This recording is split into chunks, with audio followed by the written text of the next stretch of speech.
Just give you my cell phone number and I'll give you a card. Most of New York City is a networked grid. It's a network grid. Yes.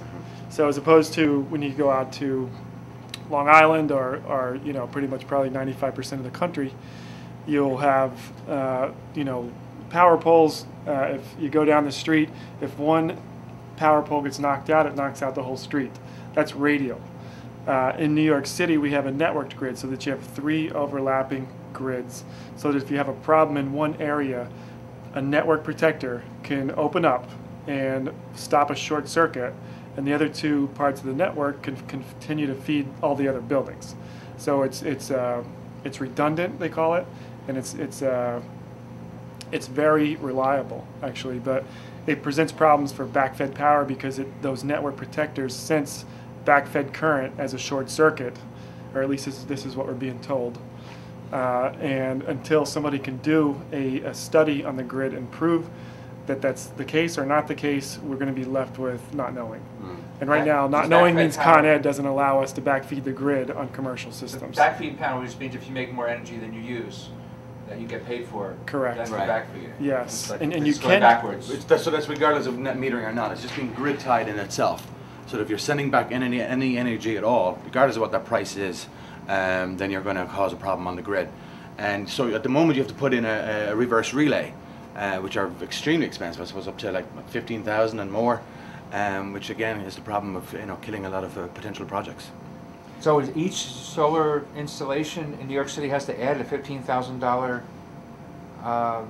Reverse relay. Reverse relay? Potential for feedback into the grid.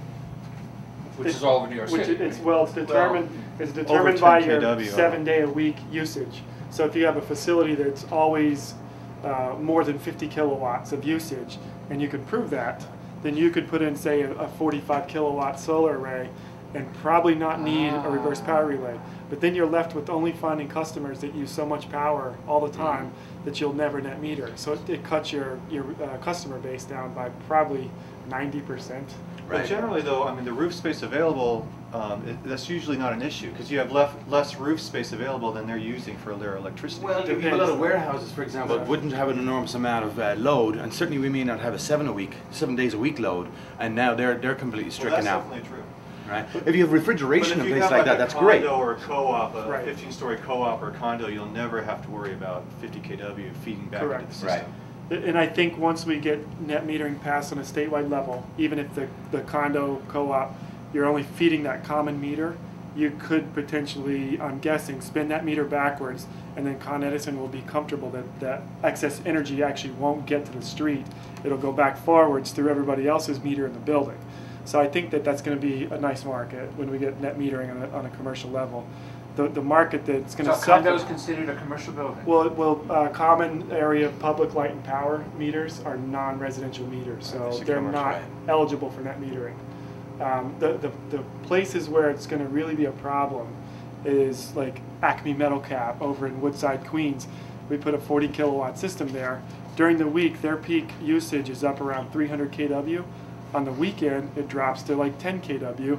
So we have a reverse power relay on Saturday, Sunday that's monitoring the building, and when there's a chance of us backfeeding, it shuts the whole system down.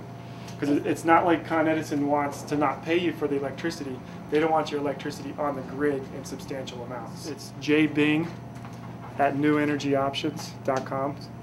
He's an electrical engineer. He's a PE. He designed the Solaire. He designed Stillwell Avenue. He's designed a number of systems for us with reverse power relays, and he's being paid by Massachusetts. I shouldn't say that. He's getting funding from Massachusetts Technology Collaborative to study networked grids, and he's sitting in on IEEE meetings now to deal with this issue. And you've got people from National Grid there. You got people from Con Edison there, and they're. There's networked grids are not just Con Edison. It's not just New York City. They're all through the old cities of the country.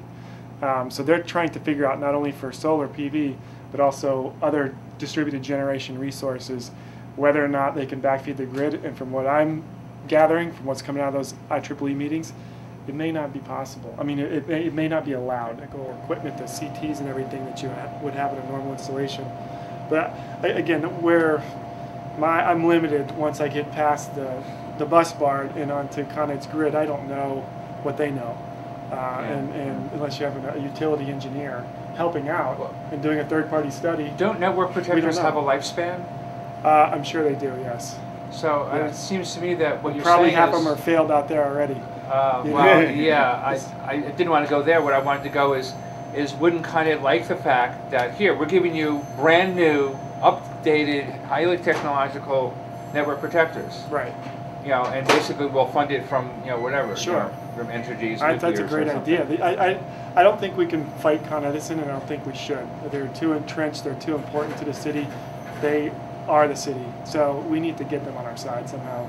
And it's happening slowly. Like even with the people that come out and inspect the systems, you know, they're getting better and better.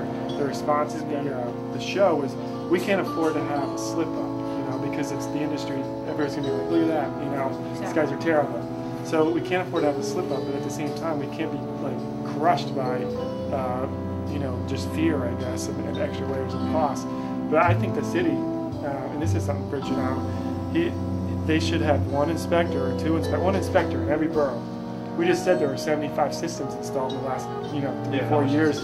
They have one inspector that knows PV, so that when he comes out, he can do a safe inspection, and then he can get rid of the. We need net metering to pass on the state level, and then we can shine a spotlight on the utilities and the city, and say, okay, is it possible here in New York City or not? Because the rest of the state's going to do it, and all that incentive money is going to go to Westchester and upstate New York, and we'll have Staten Island, I guess. And we're still stuck in our load pocket. And we're the ones that need it the most, have the highest rates. Right. You know, it's just.